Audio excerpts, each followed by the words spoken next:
बच्चों, आज का जो हमारा शीर्षक है वो है वचन। संज्ञा के जिस रूप से संख्या का बोध होता है उसे वचन कहते हैं। हिंदी में वचन के दो प्रकार होते हैं, पहला एक वचन और दूसरा बहुवचन। सबसे पहले हम एक वचन के बारे में देखेंगे।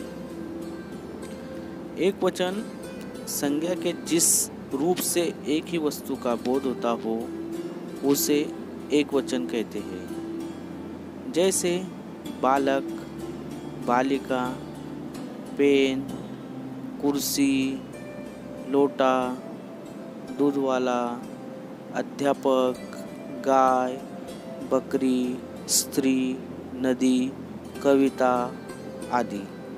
इन शब्दों में सिर्फ एक ही वस्तु का बोध हो रहा है, इसलिए ये एक वचन है। अब देखेंगे हम वचन का दूसरा प्रकार, जिसे कहते हैं बहुवचन। संज्ञा के जिस रूप से एक से अधिक वस्तुओं का बोध होता है उसे बहुवचन कहते हैं। जैसे घोड़े, नदियाँ, रानियाँ, डिबिया, वस्तुएं, गाय, बकरियाँ, लड़के, लड़कियाँ, स्त्रियाँ, बालिकाएं, पैसे आदि, इसलिए बहुवचन। सादे ज़बान में कहा जाए तो एक वचन यानी एक वस्तु, बहुवचन यानी एक से ज़्यादा वस्तु है। तो वचन की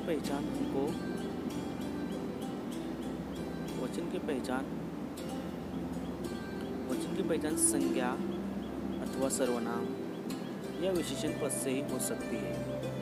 जैसे बालिका खाना खा रही है, इस वाक्य में बालिका क्या है? संज्ञा है।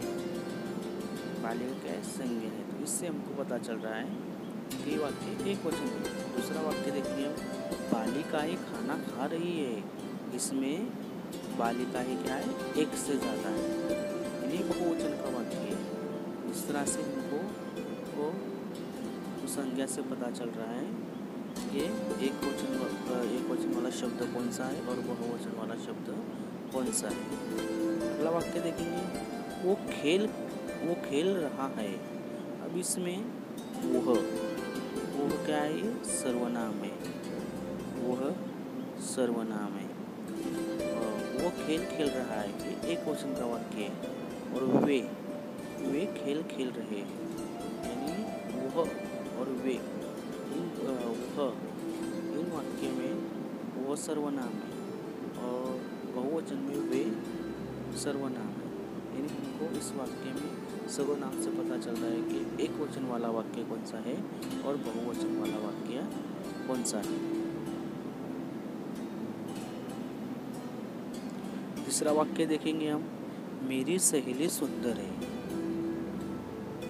इस वाक्य में हमको सहेली सुंदर है, यानी इस वाक्य में हमको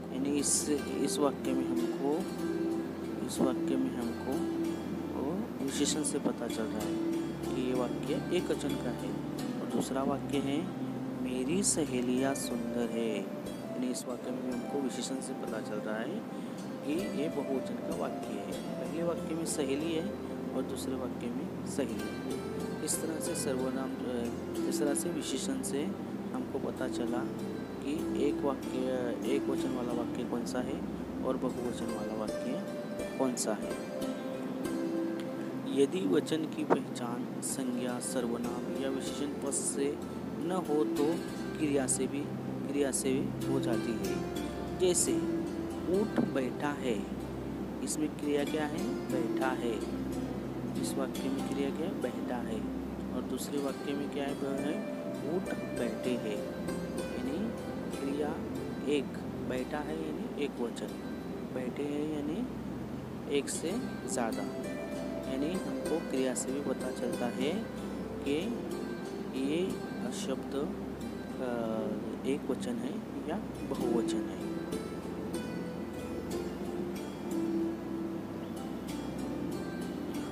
वचन का विशिष्ट प्रयोग। कुछ शब्द ऐसे हैं जो हमेशा बहुवचन में ही प्रयुक्त होते हैं, यानी ये शब्द सिर्फ बहुवचन में ही उनका उपयोग किया जाता है। प्राण, होश, केश, रोम, बाल, लोक, हस्ताक्षर, दर्शन, आंसू, नेत्र, समाचार, दाम आदि ये शब्द सिर्फ बहुवचन में ही इनका प्रयोग किया जाता है। जिस तरह से हमने देखा कि पहले एक वचन और बहुवचन को पहचानने के लिए संज्ञा, सर्वनाम और विशेषण इन शब्दों से किस तरह से हमको एक वचन और बहुवचन की पहचान होती है। अभी अगला नियम है हमारा एक वचन से बहुवचन बनाने के नियम। पहला नियम है पुल्लिंग शब्दों को बहुवचन बनाने के लिए अंत में आ के स्थान पर ए लगाते हैं। इन्हें भी हमारे पास कुछ शब्द है रास्ता, पंखा, इरादा, वादा, गधा, संतरा, बच्चा, बेटा, लड़का। ये सारे शब्द क्या है? ये पुल्लिंग शब्द है। अब इन पुल्लिंग शब्दों को बहुवचन बनाने के लिए अंत में आ के स्थान पर ये लगाते हैं। जिस तरह से हम देखेंगे इस शब्द में पहला शब्द है रास्ता, तो ता में आ का उच्चारण हो रहा है। अभी हमारे पास नियम क्या है कि आ के जगह पे हमको क्या लगाना है? ये लगाना है। तो अभी हम रास्ता इस शब्द को आ के जगह पे ये लगाएंगे। अब देखिए रास्ते। अब दूसरा शब्द है हमारे पास में पंखा, लास्ट में क्या है? ख, तो इसको लगाएंगे हम ए लगाएंगे, पंखे। ऐसे इस तरह से इरादा, इरादा का हो जाएगा इरादे। वादा, वादा का हो जाएगा वादे। गधा, गधा का हो जाएगा गधे। संतरा का हो जाएगा संतरे। बच्चा का हो जाएगा बच्चे। बेटा का हो जाएगा बेटे। लड़का का हो जाएगा लड़के। और बहुवचन में भी वही होते हैं। अपवाद यानी ऐसे शब्द जो हमको याद रखना चाहिए, यानी कुछ संबंधवाचक, उपनामवाचक और प्रतिष्ठवाचक पुल्लिंग शब्दों का रूप दोनों वचनों में एक ही रहता है। जैसे काका, काका, बाबा, बाबा, नाना, नाना, दादा, दादा, लाला, लाला, सुरमा, सुरमा। ये ऐसे अपवाद शब्द है जिनका एक वचन भी वही है और बहुवचन भी वही है। यानी दोनों एक ही शब्द का एक वचन भी और बहुवचन भी एक ही होता है। ये ऐसे अपवाद वाले शब्द है। याद रखेंगे ऐसे शब्दों को हमको याद कर लेना चाहिए जो अपवाद वाले शब्द कहलाते हैं। जैसा कि हमने पहले देखा कि पुल्लिंग शब्दों को एक वचन से बहुवचन या बहुवचन से एक वचन किस तरह से बनाते हैं, उसी तरह से अगला नियम है हमारा आकारांत स्त्रीलिंग शब्दों का बहुवचन अंत के स्वर अ के स्थान पर ये करने से बनता है। जैसे आँख, आँखें, रात, रातें, झील, झीलें, पेंसिल, पेंसिलें, सड़क, सड़कें, बात, बातें। ये जितने भी शब्द है ये सब क्या है? स्त्रीलिंग है। अब स्त्रीलिंग में जो शब्द के आखिर में अ का उच्चारण होता है तो उसको ये में तब्दील करना पड़ता है या ये में बनता है।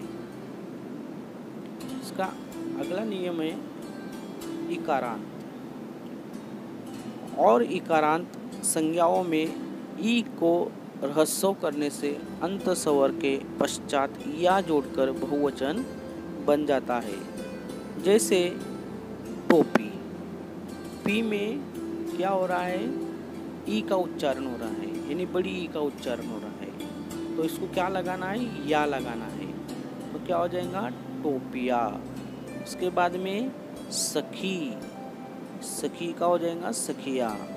लिपि, लिपि का हो जाएगा लिपिया। बकरी, बकरी का हो जाएगा बकरिया। इसके बाद में गाड़ी, गाड़ी का हो जाएगा गाड़िया। नीति, नीति का हो जाएगा नीतिया। इसके बाद में नदी, नदी का हो जाएगा नदिया। इसके बाद जाति, जाति का हो जाएगा जातिया। इसके बाद लड़की, लड़की का हो जाएगा लड़किया। इसके बाद में रानी, रानी का हो जाएगा रानिया।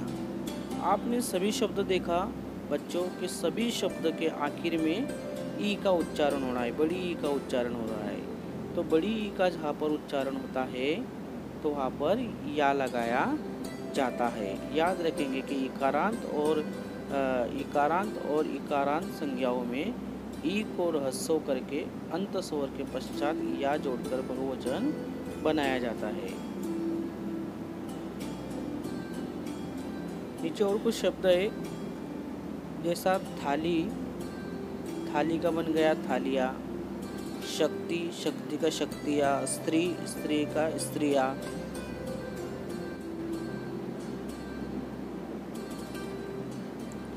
अब अगला नियम देखेंगे हम।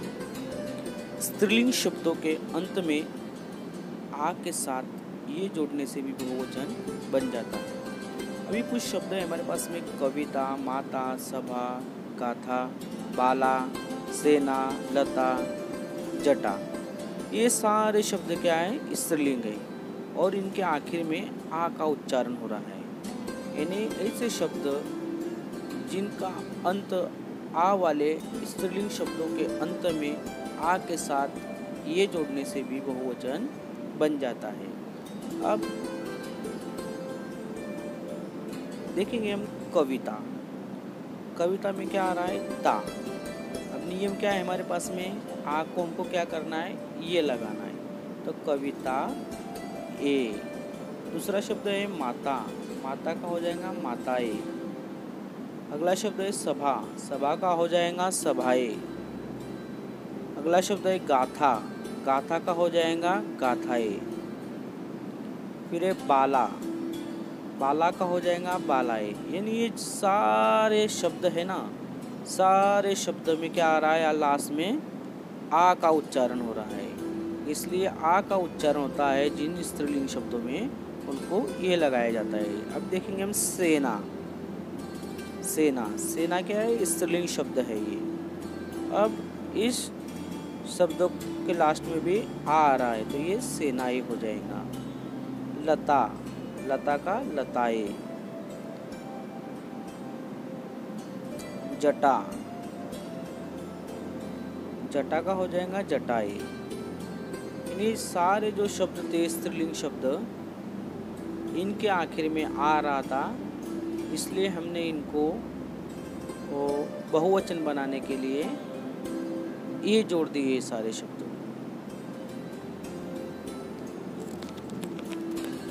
अभी अगला नियम है हमारा, कुछ आकारांत शब्दों के अंत में अनुनासिक लगाने से बहुवचन बनता है। जैसे बिटिया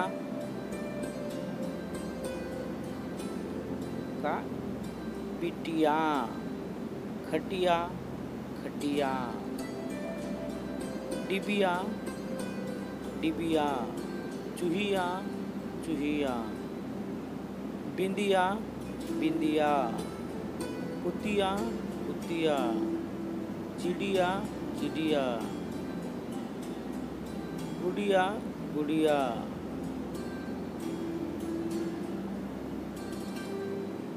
बुढ़िया बुढ़िया। यानी बच्चों ये ऐसे शब्द हैं, इन शब्दों में शब्दों के अंत में अनुनासिक का उच्चारण हो रहा है, यानी अनुनासिक लगाने से बहुवचन शब्द बन रहे हैं। ये ऐसे शब्द हैं।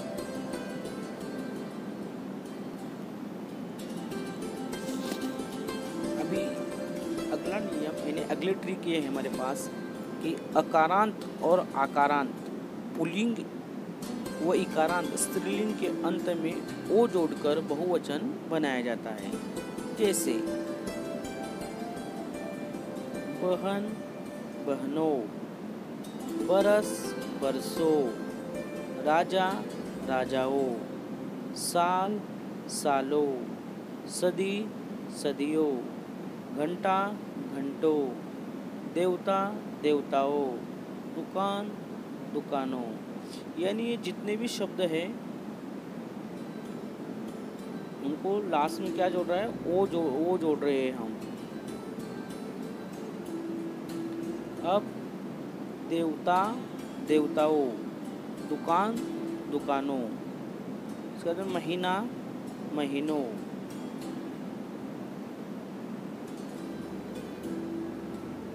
विद्वान विद्वानों, मित्र मित्रों, इस गरीबों, खरबूज खरबूजों, लता लताओं, अध्यापक अध्यापकों। तो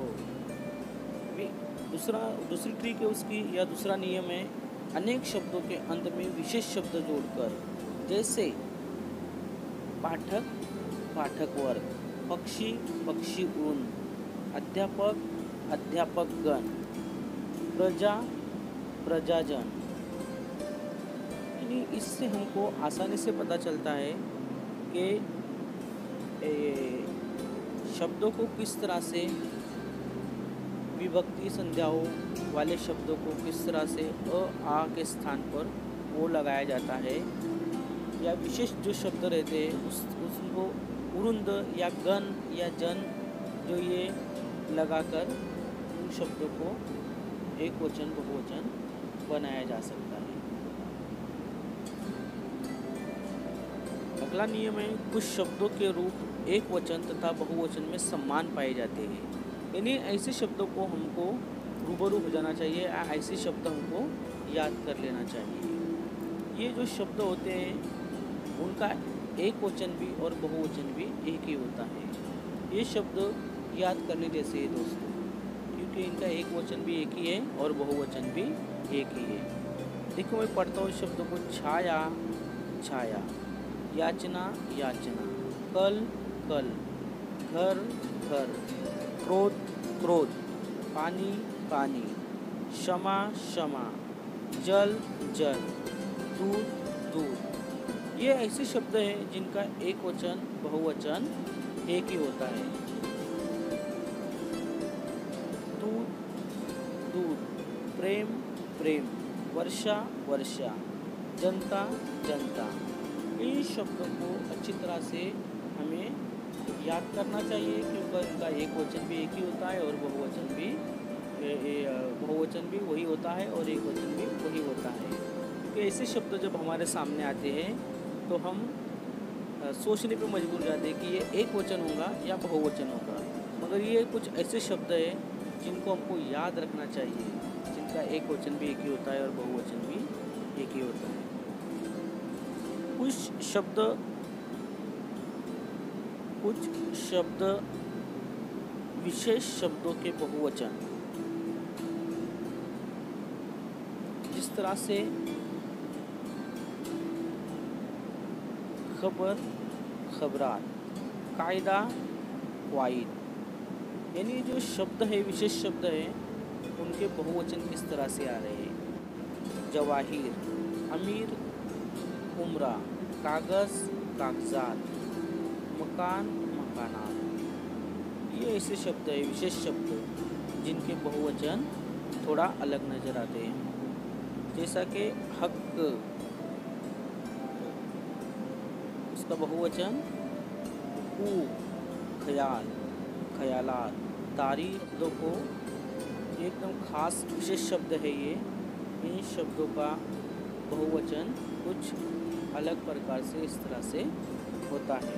तो इन शब्दों को भी हमको रूबरू होना चाहिए, इनको याद कर लेना चाहिए। अगर इस शब्द से हम रूबरू हो चुके हैं तो हमको एक वचन और बहुवचन समझने के लिए आसान होगा।